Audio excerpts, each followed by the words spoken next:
So there's counsellors around, there's psychologists around, there's care plans that you can actually get from your local GP, which will give you a referral to a psychologist. So there are things available. So we have to use those things that are available for us. There's Lifeline, they're always a really good backup system. But again, we've got to lobby for change. We've got to start to provide the venue for people to actually tell their stories. And I mean, in my experience of working in mental health, many people's stories are so off the radar that they will get sort of, oh, you're delusional.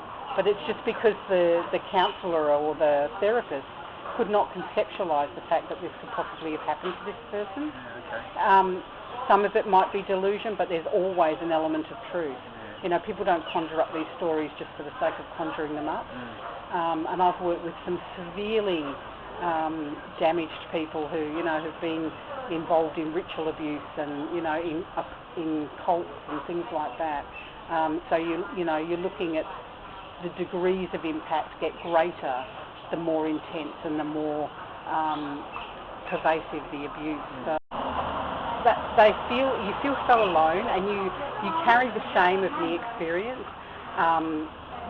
For some reason, the victims always sort of feel like it was their fault, and that's kind of like that toxic sort of transference, I guess.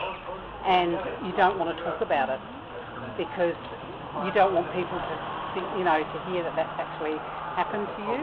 Whereas, you know, and often, you know, I've just been working with a woman currently who has experienced sexual abuse from her father and is still in, you know, still goes to family gatherings with him and all of this sort of stuff, and unconsciously handed her grandchild to him in front of her son, who actually knows about the sexual abuse.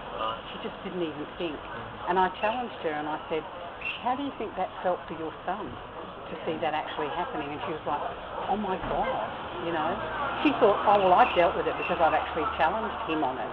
But in actual fact, what she'd done was opened the wound up, created this mistrust between her and her son, because he didn't trust her to be the grandmother that was going to caretake his baby when she's handing him to her, you know. So it's all of that sort of stuff that we try and pretend it hasn't happened. We don't want to really look at the ramifications. We're scared to take action. But in actual fact, if you don't take action, then you're colluding in the behaviour. You're supporting that person in the fact that they've actually behaved that way.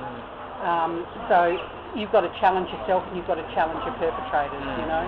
One of my perpetrators was a brother-in-law of mine, and he and my sister moved away across Australia, and I hadn't seen them for a number of years, and I was sent to stay with them because I was very messy in my youth.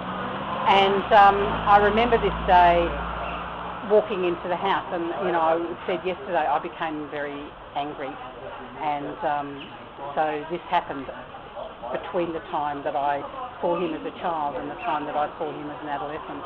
And I remember walking him into his house and him looking at me, and I walked straight up to him and I said, if you fucking lay a hand on me, I will rip your balls off. So between that time, I'd actually got that sense of power. No one was coming near me, and I let him know really, really clearly that that wasn't going to happen. But having to walk around with that energy kept everyone else at bay as well.